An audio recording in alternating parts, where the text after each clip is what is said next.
All right, good morning, everyone. We are at the Emergency Operations Center out of the Homeland Security Department. This is an effective place, and the reason that we're not always on time is we're trying to gather the information that's presented in the meetings in each of the counties, communities that's affected by these wildfires. And I think it's important for the entire state to get as much of that update and information as possible. We do shift changes on these fires first thing in the morning. They accumulate all of the information and data. They provide it directly in those incident command briefings in communities like in Las Vegas, and Taos, in Jemez Springs, as examples, so that we're all getting the firefighting information that we need to keep people safe. So I want to just apologize to the media and to our viewers who are waiting. I want to make some introductions. One introduction may have confused folks, but we were trying to make sure that the Adjutant General, who is the Adjutant General, General Aguilar, was appointed, and we've been working on getting that information out. The official announcement from the Office of the Governor is on its way, but congratulations, General Aguilar. As you know, he's been in a position of incredible leadership for the National Guard and is no stranger to assisting us in both protecting New Mexicans, the country, but also responding to these kinds of emergencies, whatever they are. And many of you, I think, also know that it was the National Guard who, with the support of the men and women who work at the Behavioral Health Institute campus and are running all of those Department of Health programs, but we're largely responsible for getting every one of those patients and residents out safely Monday morning at 2 a.m. And as you know, the National Guard is doing active firefighting, particularly on the Cerro Pelado fire, where they can take the helicopter and firefighting buckets. I'm sure I didn't identify that machinery exactly right, General, but if we've got questions, he's here. Laura McCarthy, who's the state forester, is in every community and actively engaging in two aspects. One, her role is to make sure that any of the resources from the state forestry are available, that we're coordinating with U.S. Forest Service and, quite frankly, the U.S. Parks Service as well, who are embedded and responsible for any number of public properties in the state. But also, she's going to be in a lead position to do all of the cleanup and work and to reassess current policies related to getting our forests healthier in the context of these extreme droughts. So thank you for being here. I've introduced you to Mr. Arancon, who's the Deputy Chief of Staff. He is primarily assigned to manage all of the state resources and to execute the plans that are identified by any number of experts. And today, we are proud to introduce our FEMA Coordinator. This is Sandy Esslinger. She is not a stranger to New Mexico, and having her at the table with us today is really about this declaration for disaster relief by the President and making sure now we're providing New Mexicans with as many federal resources coupled with as many state resources attached to as many local resources, and then really assessing where we're going to have gaps, because we will. None of these programs perfectly wrap around any single victim's issues on any of these. And what Sandy was explaining to me, Ms. Esslinger, I should be a little more formal, is that FEMA really is very accustomed to getting you back into a property that's been damaged by flood. Wildfires are a completely different animal in the context of the destruction for people's properties and livestock. So that's going to be something that we're going to be leaning into. I want to give a quick update on the fires, and we're going to go right to the assistance. As of this morning, which this is also, I think, qualifying it as good news is tough for me. Having no fires is good news. Having non-flooding monsoons would be good news. But we are stable in the context of current active fires. I think that's the right word. We have 6 active fires. That's where we were when I last was here at the Emergency Operations Center. They're burning in 5 New Mexico counties. The most significant fire, the complex fire, the Calf Canyon and Hermit's Peak fire, is the largest wildfire, and it was last week and the week before, burning in the country, and it continues to be certainly a priority. Not that we don't have firefighters addressing all of these fires adequately, but it is posing the most risk. It has currently burned 168,000 acres in Mora and San Miguel counties, and it stays at about 20% contained. There are currently more than 1,300 firefighters working on just that fire. Fire has prompted the evacuation of nearly 16,000 homes. That means that we have more than 16,000 people affected by the number of evacuations, right? So we have households that are 2 to 7 and 8 and 9 people. Just make sure that New Mexicans understand that we have thousands of New Mexicans who are affected by this fire. We know that at least 170 homes are confirmed to have been destroyed. We also continue to keep a close eye on the Cerro Pelado fire, which has burned 32,000 acres and is 13% contained. There are currently more than, so you can see increases, which we do strategically so that it's meaningful work at protecting New Mexicans and managing the fires. There are now 800 firefighters working on the Cerro Pelado fire. The Cook's Peak fire has burned 32,000 acres and is 97% contained. What's important about this is it means that in that area in the north and San Miguel and Mora, in fact, frankly, Colfax, Taos, all the counties in that wilderness area, in those mountain areas where the Rockies start, it gives us the ability to have additional resources and additional eyes on the most complex fire in the United States. So while we have real damage in the Cook's Peak fire and real work to do, we're able to really focus on this Title I incredibly dangerous extreme risk fire that continues to rage at Hermit's Peak. Now, the most important news about the fire is twofold, and I mentioned it yesterday. The fire containment strategies, keeping this fire from moving into communities and jumping over the fire containment lines and barriers, which is a very important aspect of firefighting for wildfires. When you have a huge raging fire, it's not like putting out a structure fire where you can get all the way around it and attack it. This fire is moving, and it's moving some areas a mile a minute. It's moving quickly. So you look at containing it and getting it to move back on itself where there's limited fuel because the fire's already burned up that fuel in the forest. So for the last several days, all of those lines have held.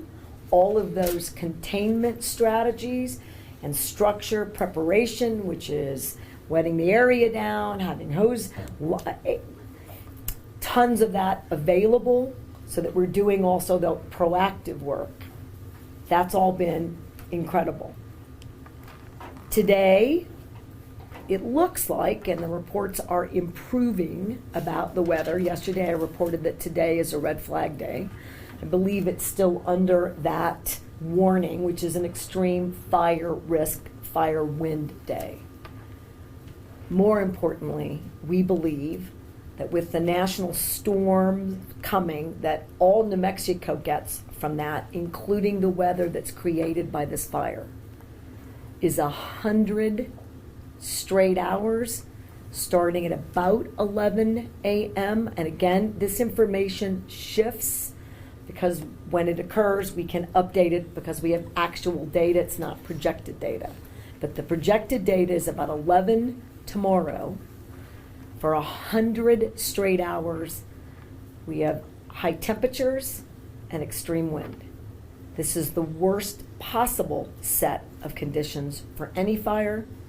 I repeat, it's the worst possible set of conditions for this fire. We have all the right personnel. If you are in a mandatory evacuation area, please leave.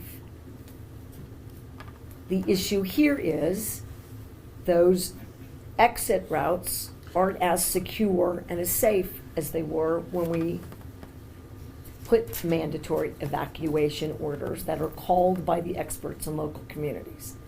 So there are risks, and certainly we can assist you. You can call on, I'll talk about that 1-800 number. You can talk to anyone at a shelter. You can talk to your incident command managers. You can talk to the sheriff. Anyone, if the local police, the guard, anyone in the community can help you, but we can't promise that there aren't real dangers in leaving. But 100 hours of wind and extreme temperatures is extremely concerning, and I need as many people out of those evacuated areas as possible, safely. And if you choose to stay, please be careful. I mean, I don't even know what else to say. There's just no way that we can get in and protect you in the way that we want to. We can't. So I just want folks to really heed those experts in your communities. We won't know how well we do until we know how well we do. I know that folks want me to give you unequivocally that the fire lines will hold, that it's not going to jump, that we're not going to lose a single person or a single structure. That's what I want. My expectation is that everyone has everything they need to get as close to that or meet those expectations. But we won't know until we know. With so much smoke moving, as the state forester reminded me in our briefing this morning, that the infrared can't capture when we have a spot that moved, that jumped. So you get sparks someplace else, we have fire moving, and we can't be on it in the same way because even the infrared cameras don't pick it up. That is a critical firefighting aspect in this situation. So I just want everyone in the state to understand where we are, and I want you to continue supporting and praying for your neighbors and for every New Mexican who's been impacted and affected by this fire. And I failed to mention that when we say extreme wind, it's up to 70 miles and potentially beyond miles per hour. These gusts. This is they are referring to it, and then I'll move on, as historic fire weather event. Again, I read that in exactly the way that it has been briefed and described to me, so that New Mexicans understand what we're dealing with and understand that this is a critical phase of this fire. And again, it means extreme risk. I trust the men and women on the ground. I do. I trust the fire and federal resources on the ground, but I recognize that we have a serious situation. I already said, if you're under a mandatory evacuation order and you're still there, this is the time to maybe reevaluate whether or not you can keep yourself safe in this situation. Now, we talked earlier this week, I'm going to move to the stuff that I think people really want to know about. President Biden approved our request to declare a disaster in the state in the way that doesn't attack the fire, but now focuses on the men and women and families who have been negatively impacted and victimized by this fire. Everything from losing your property, which is horrific, to not being able to go to work, to families not being able to be in school. All of the things that we need to support New Mexicans is unlocked by virtue of this disaster declaration. Now, having the coordinating officer, the federal coordinating officer from FEMA, Ms. Esslinger, she will lead all of those federal recovery efforts. She arrived yesterday. She arrived back to New Mexico yesterday. And she's building her team on the ground right now. There are two parts to this team that she can describe in more detail if there's a question. Two parts. First are 28 individuals that are in teams of 7, so you have 4. 2 are here already, 2 more are coming. And these are the disaster assistance personnel. All right, they come into your communities. The first 2 will be directed to Ruidoso and Glorieta, so really focused on the Mora San Miguel and the Lincoln County aspects of the damage that's already occurred. What do? Registrations. The most important recovery information received today is you have to register. None of this is available from the federal effort unless you get registered. www.disasterassistance.gov. www.disasterassistance.gov. You must get registered. We heard yesterday that there were some issues about that. Our coordinating officer is going to help us get those resolved and having people to help you get registered. They have their iPods, they are ready to go. We're in areas where we have coverage so that people have a person available to assist them with that registration. It is critical. The second aspect is to have actual recovery centers on the ground. That's a more structural aspect where actual relief and benefits can be available and the navigation of those is available. The 28 people, the 4 teams of 7, registration. The recovery centers is where those benefits come. Individual assistance, which as I understand it can be for some up to $500. That's more immediate relief. That is not available today or tomorrow, but could come as early as next week, can be directly deposited into your accounts with other options available. We need to talk about that. I need people to get registered right now to make sure that that process is as smooth as possible, and recognizing that the international community can be challenging in this regard. So get registered, make sure that we're on this correctly. Let's get people the assistance that they need. I also want to point out, and then I'm ready for questions, that this will be bumpy. I talk to people about that every day, and I have complete respect and I've got gratitude for FEMA. We can't do this without them, and the state can't lean in to close gaps, to get people, as I've committed to moving heaven and earth to get you as whole as possible, and not even understanding what that will look like until I know what the damage is. And I know what insurance is available, and I know what FEMA is going to do. Until we put all of that together, there are a lot of unanswered questions, and I want New Mexicans to understand that, because if I could just fix it and make it easy when you have all these different relief programs and partners, I would.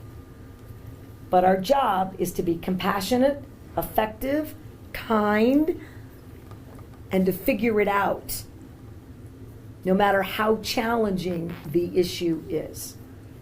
All right? So we're going to use federal resources, state resources, local resources, private sector resources, and we're going to do everything in our power, including we're looking at, and I feel pretty confident we'll be able to deliver, getting a number of manufactured housing units available and placed in safe areas for people to get more long-term, short-term, it's not your house, but right out of hotels and out of shelters into more meaningful living arrangements. So we're all working around that. There may be a federal component to that. It may be, and then a state partnership, maybe just a state component. We're working through that The state also has to request every categorical benefit. So anybody not in this room is in an office over there requesting every categorical benefit. So in most states, they tell you we're going to focus on the top 5. I want all of it. I don't know how much the state will be eligible from the feds, but we're going to ask if there's a benefit, I want it made available. Whatever that is, shelter, housings, livestock fencing, pets, utility assistance, unemployment assistance, which we already have available. Now that the declaration is signed, like any emergency, you're displaced from work, we have unemployment benefits available for you. All right, so all of that is happening. Last thing. The state will also put up, our assistance vehicles, vans, and we're already in the shelters, but we're going to advance and enhance that. Particularly, we're going to try to find a way, assuming we can maintain cell service with folks who have chosen to stay in evacuated areas. As you have read and are aware, with thousands of people who made that decision, it is very difficult to answer their questions and to stay in touch with them, and we're trying. I think that is something we should work to do, even though those independent decisions limit or eliminate to a large degree our ability to help you. Right? No one's walking away, but it is very challenging, and we are also trying to identify, and then I'm done, if you are in a hotel, and I'll give you our toll-free number again, and we'll have a FEMA number as well. We'd love to know where you are. And the reason is that with early vouchers given by Help New Mexico, and it's gone, and people on fixed incomes are finding themselves not being able to pay the next hotel bill. I can't commit that every hotel bill in every situation is readily available for coverage, but we have committed to figuring out every avenue to do our very best, including using the Altogether New Mexico Fund, which has seen tens of thousands of additional dollars donated.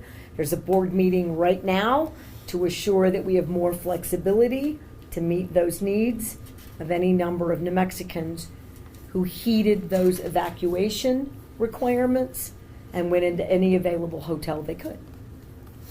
So we want to know where you are or how we can help you. I guess where you are, maybe how we can help you. We just want you to call us, how can we help? And we're putting those packages together in real time. I do want to reiterate that this partnership is early and is amazing. And New Mexicans deserve this support. As you know, I've been visiting most of the communities. I was not in Lincoln County the last couple of days. The entire cabinet was, but I have been in Jemez Springs, Espanola, Taos, Penasco, and Las Vegas, and Glorieta. I will continue to do that over the weekend because I get a real sense about what people's issues are, what their continued hardships are, and how we might assist them, particularly in the recovery efforts in their backyard, these forests. This is also their livelihoods, these forests. So I will continue to do that. Most of the volunteers in these shelters are men and women who have been evacuated, and many families who have already lost everything. And they are showing up every day if they're not staying at the shelter. And they are cooking meals, and they are sorting supplies, and they're providing care, compassion, and comfort. And it is the best of all of us. And it is amazing. And I thank these families for their incredible support. And the men and women on the fire, thank you. They're doing incredible work, and they continue to save lives and pets and livestock.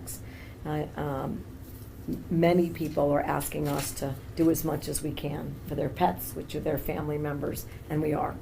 With that, we are available for questions. This is an incredible team, and I thank you for your patience for that update. Governor, we understand that the state has worked incredibly well with Glorieta in order to support some of these evacuees, but we also know that Glorieta is going to be handling their own program starting in June, and that those evacuees might not have that space.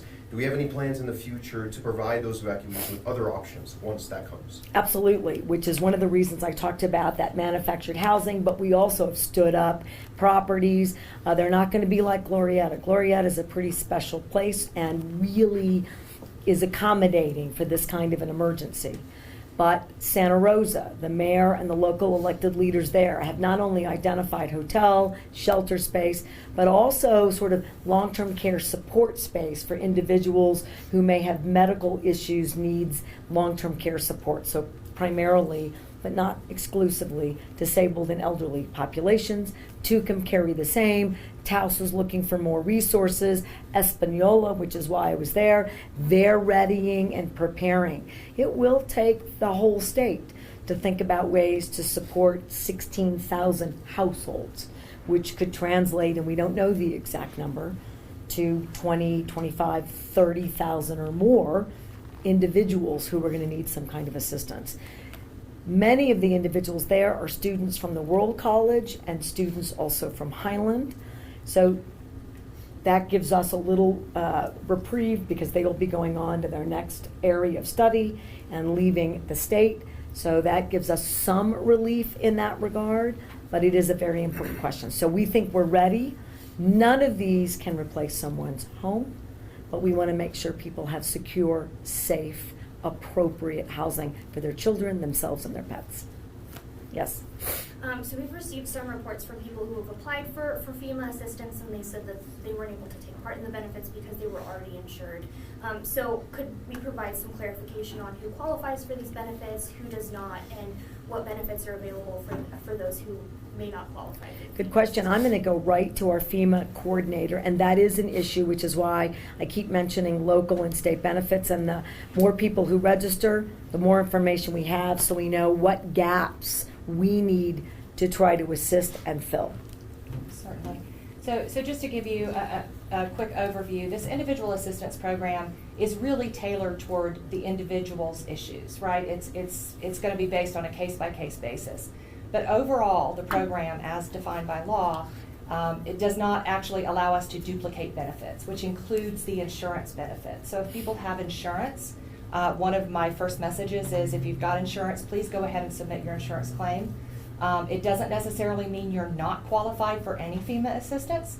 It just means as you're going through the registration process and they say, and you answer the question that you have insurance, getting that insurance, what specific information about your insurance policy uploaded, then identifies is there an insurance gap, or it may also lead you to some other additional program related questions. So I think if I could say the most important thing, again, that the governor mentioned this, the most important thing is to get registered.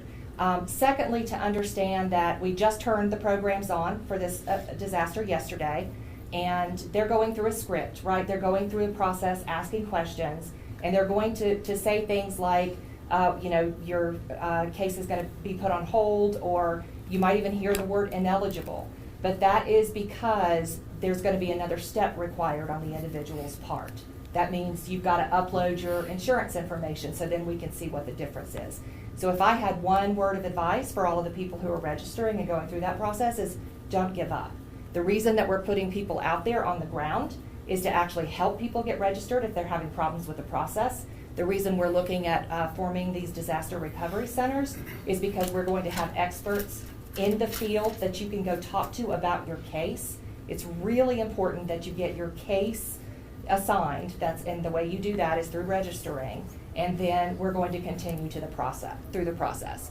As the governor mentioned, they're requesting additional things be added in terms of the state's eligibility for these programs. So if you get your case number, you're also going to be registered to get information on your telephone or otherwise about when new programs become available. So again, very important to register, very important to understand that is not necessarily the end of your process. It's the beginning. Yes. Oh, sorry, go ahead. Did somebody before me? So, Governor, with the schools, some have been canceled, some classes have been canceled. what we're going to be doing in the future, you know, with school kind of wrapping up. Are we going to go back to the Zoom, and the people that do need computers, what we're going to do there? So in places where we have mandatory evacuations, that also means that educators are displaced and school children are displaced from the normal school operations. Three things. One, children can go anywhere to school, and so all of the other school districts. So for example, in San Miguel and in Taos County, if people have moved, those kids can go into those classrooms. And they are all working, and the superintendents had a meeting yesterday, making sure that that process is smooth.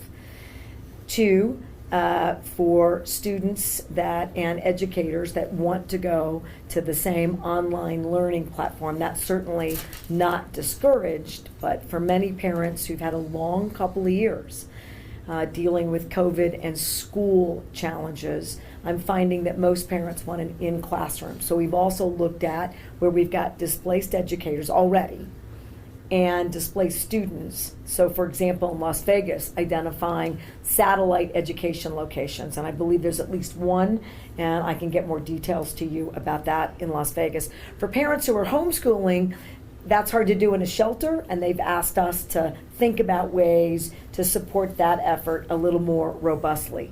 I will tell you that I did meet with the Penasco superintendent while I was in Penasco, and an educator there who raised some significant concerns just about trauma to everyone evacuated, including educators and students and parents. And even when you say to a parent, we're going to go to online learning, for the parents that didn't work well for, that isn't met with the kind of, robust, that's a great alternative situation. So we are working with Penasco and Mora in particular to make sure that we think about every hybrid, including looking at school for extended learning, which is already a program that's available in the state, and getting them more substitute teachers. And remember, we have a return to work. So if we've got educators who are trying to manage FEMA, no offense to the coordinator who's amazing, or the state, we're going to help you. But if those educators can't be in a classroom in the summer, there are other educators who are coming to the aid. So that's the kind of three-part effort for education. Thank you. 2 points to the FEMA stuff. Even pre-fires, not everybody has a computer. And with the fires, including those who decided to stay behind, they don't have computers. So there's going to be some sort of a challenge. How do you get around that for trying to apply to FEMA? That's my first question, then I have a second one. Okay, so I can help with that. So in addition to the website, we have a telephone number. So if people have telephone access, this is another way to actually get assistance. And I'm going to read it because I want to make sure I get it right. It's 1-800-621-3362.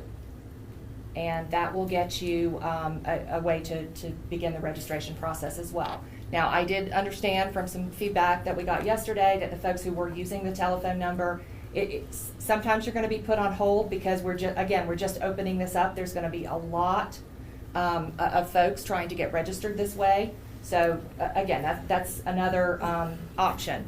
What I will say is us getting people on the ground is really intended to also assist. Typically, the folks that we're putting out there in the small teams now, we're going to be growing those. We just wanted to get people here as quickly as possible, and again, we've got to find places for them to stay. We do not want to compete with the survivors who have been displaced. So we're trying to work that in, but we're going to have folks in the communities actually continuing to assist with the registration. The registration period will be open for a certain period of time. So they shouldn't be too worried about that. But to get those folks registered, those initial folks that are going to be out there working in support of the centers, right, where we have the evacuation centers where people are located, and also getting those disaster assistance centers up and running as well. And people will be able to go there and personally get assistance with those registration processes. And you can do it at the shelters, and we're going to make sure that there's personnel, libraries, community centers.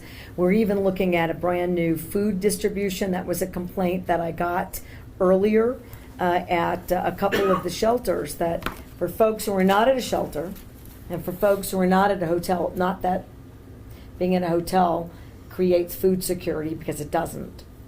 But if you are living with extended family members, and that family went from a household of 2 to a household of 8, what do we do for food support for those families?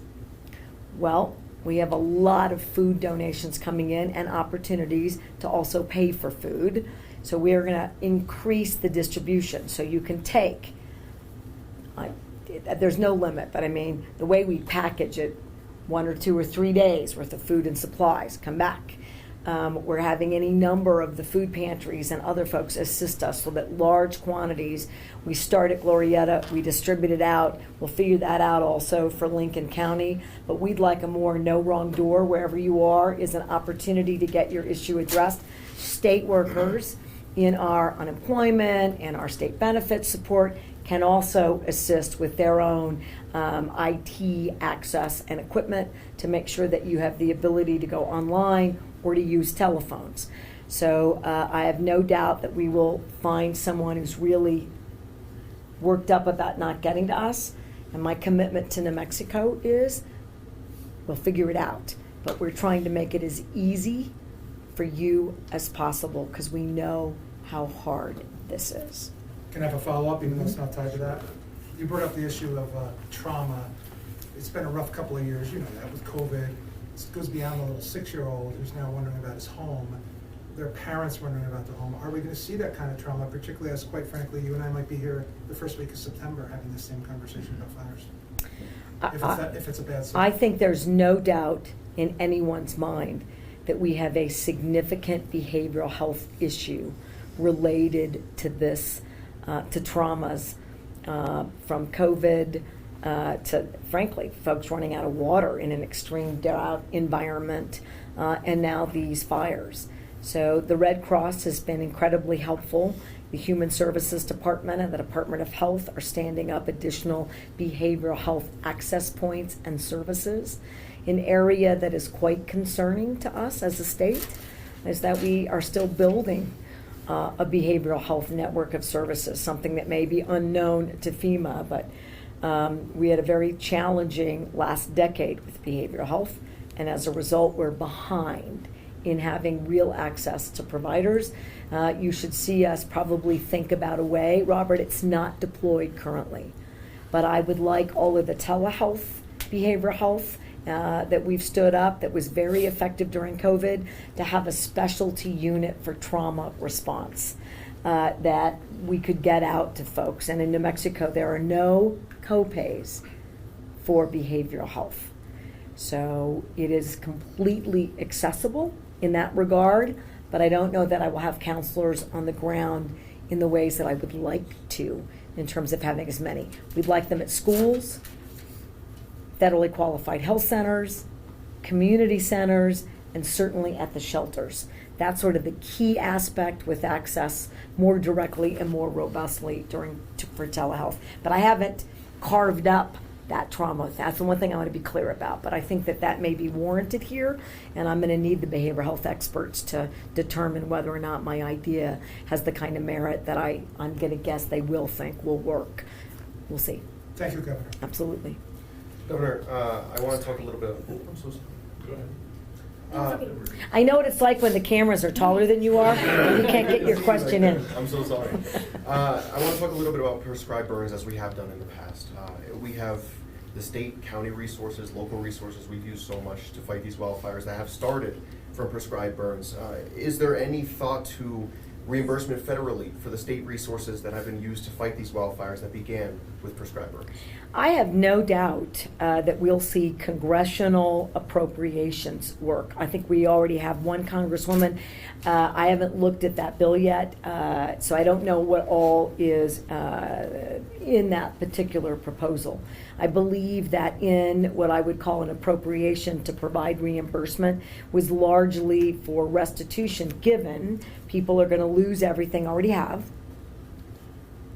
And these programs, because we're all going to work together, will get, for a lot of folks, potentially fairly close. But without a specific appropriation, I doubt that we would do that, and that's my commitment, right? Try to make you whole.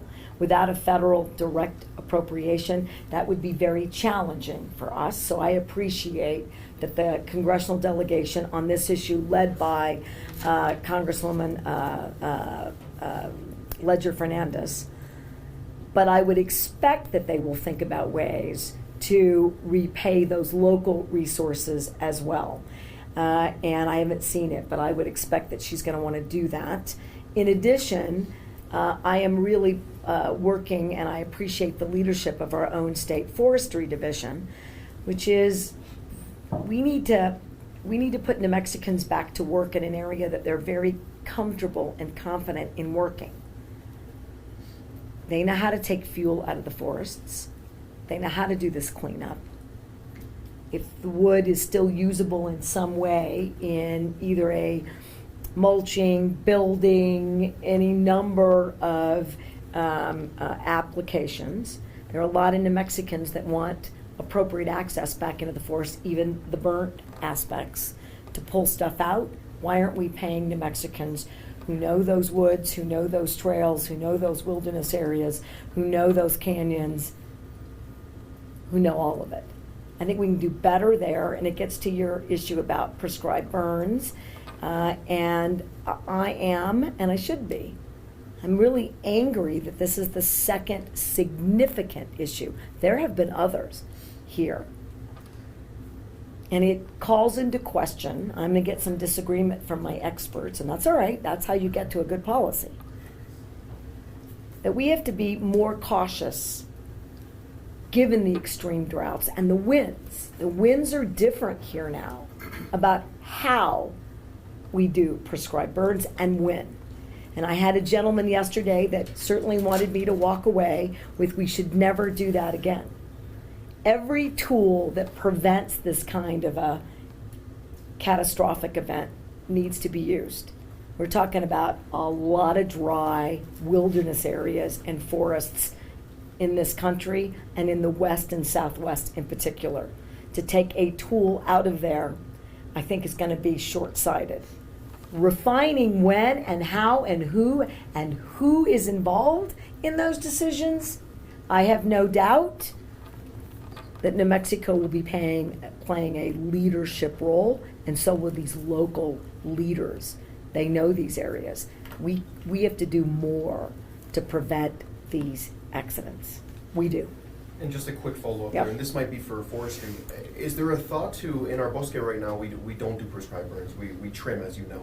Is there a thought to try and implement more of those trimming tactics instead of prescribed burns in our national forests? State forests, I should say. There is. What we have to be careful about is simply rearranging the fuel from vertical to horizontal doesn't solve your fire problem.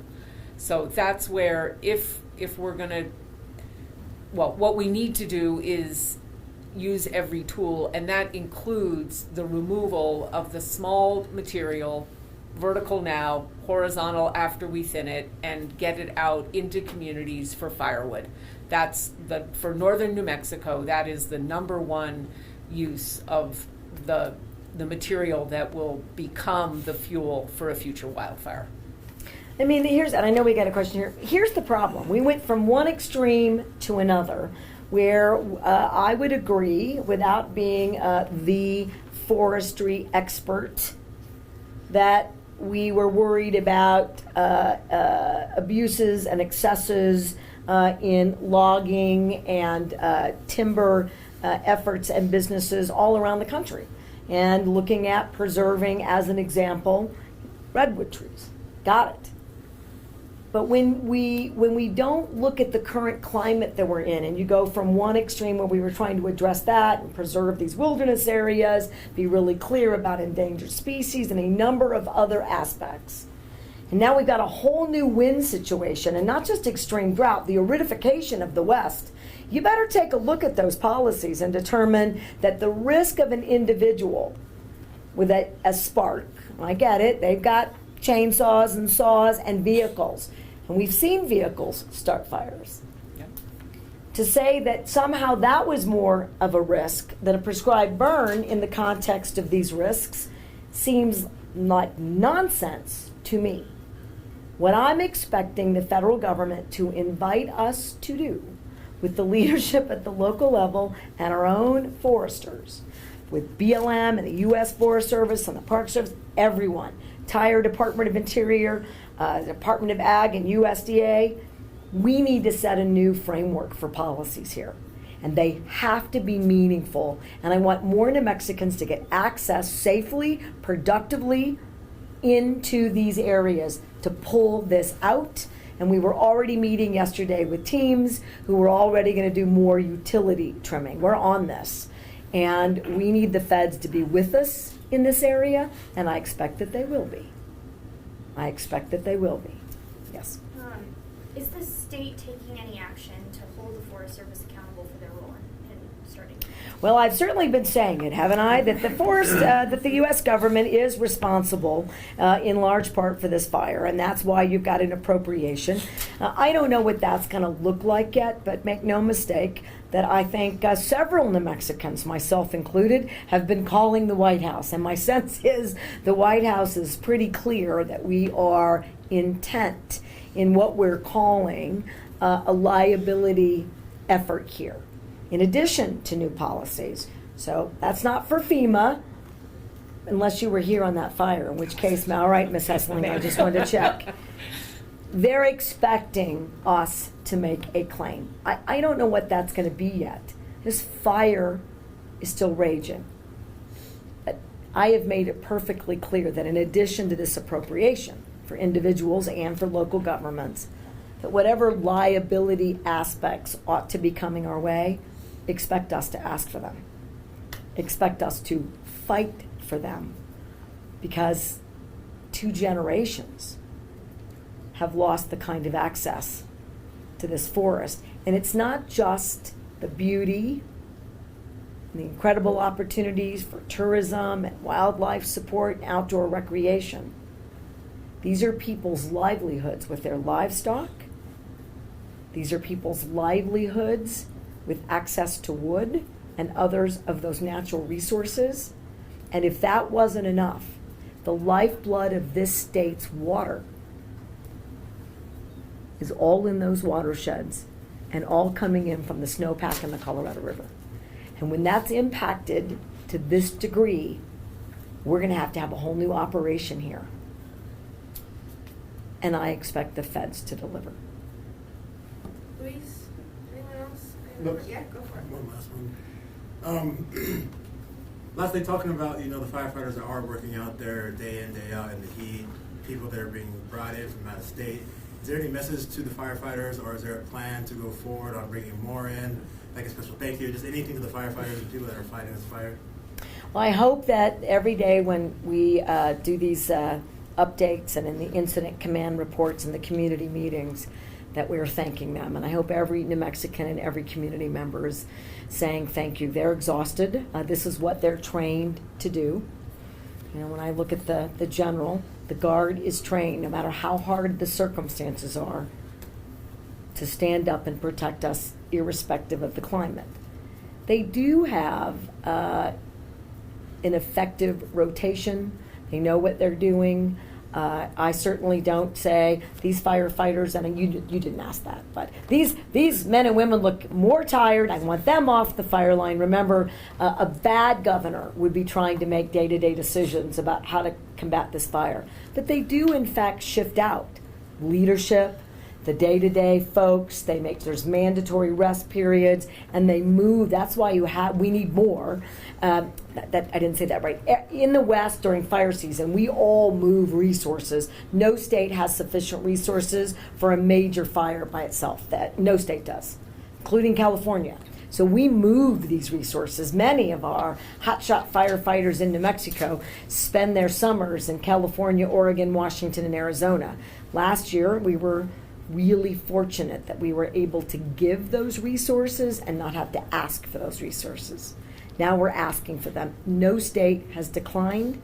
And in fact, my most recent conversation was with Governor Newsom, that every governor in the West, whatever you need, whatever we can do. And that also means recovery assistance personnel at the state level who have done these long-term recoveries are available to us. So without these men and women, there'd be no hope for this fire. It would sweep through any number of communities, and the travesties are, I can't even describe what they would be like. And the whole state is a fire risk. They've done amazing work, even though it's a huge fire. 166 confirmed, I believe is the number, properties lost in a fire that's we've been battling for well over a month already, and other fires. That's amazing. Thank you to the men and women who are mitigating damage and saving lives. And I have no doubt they will get this fire controlled. I don't know when that is. I don't know when, but they will. One last question. With the water, a lot of the communities talked about the water rights.